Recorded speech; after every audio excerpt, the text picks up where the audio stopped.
আমরা যারা শহরে থাকি আর যারা গ্রামে থাকি, আসলে বছরে ২ টা ঈদ ছাড়া সেরকম কারো সঙ্গে কারো দেখার সুযোগ হয়ে থাকে না। ইচ্ছা থাকলেও দেখা করা হয়ে ওঠে না।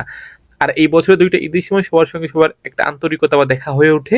তো এই দিনটাকে আরেকটু স্মরণীয় করে তোলার জন্য একটা পিকনিকের আয়োজন করা হয়। এটা শুধু যে আমাদের এখানে তা না, সমগ্র বাংলাদেশে একটা রীতিতে পরিণত হয়েছে ঈদ পরবর্তী একটা পিকনিক বা পুনর্মিলন। তো এবারও আমাদের এই গ্রামে সেটাই করা হয়েছিল।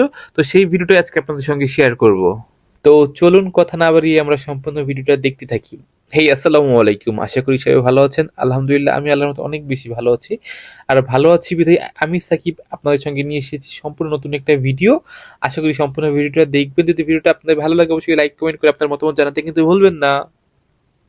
আর যেহেতু বললাম এটা শুধু পিকনিক না, এটা হচ্ছে ঈদ পরবর্তী একটা পুনর্মিলন অনুষ্ঠান। অর্থাৎ অনেক মানুষের একটা আয়োজন করা হয়েছিল। প্রায় ৩০০ মানুষ আমরা একসঙ্গে রাতে এদিন খিচুড়ি খেয়েছিলাম। আর এই আয়োজনটা মূলত দুপুরে করার ইচ্ছা ছিল আমাদের সকলের, কিন্তু এখন যেহেতু বাড়িতে কৃষিকাজের একটা মৌসুম চলতেছে, সবাই কৃষিকাজ নিয়ে ব্যস্ত, তাই আসলে দুপুরে আয়োজন করা সম্ভব হয়নি। তাই আমরা রাতে আয়োজনটা করেছিলাম। আমরা সন্ধ্যার দিকে শুরু করেছিলাম আর সব কাজ শেষ করতে করতে প্রায় রাত ১০টা বেজে গিয়েছিল। বুঝেনি তো, ছেলে মানুষের সবাই হাতে হাতে কাজ করলে একটু লেট তো হবেই। আর ভাই, খাবার যেরকমই থাকুক বা যাই থাকুক না কেন, সবচেয়ে বেশি মজা হয়েছে ৩০০ জন মানুষ একসাথে এত আনন্দ উৎসব করলাম। আর সবচেয়ে বেশি মজা হয় যখন আমরা রান্না করি তখন। এত হই হুল্লোড়, নাচ গান, আনন্দ উৎসব, এটাই সবার মনে থাকে আসলে।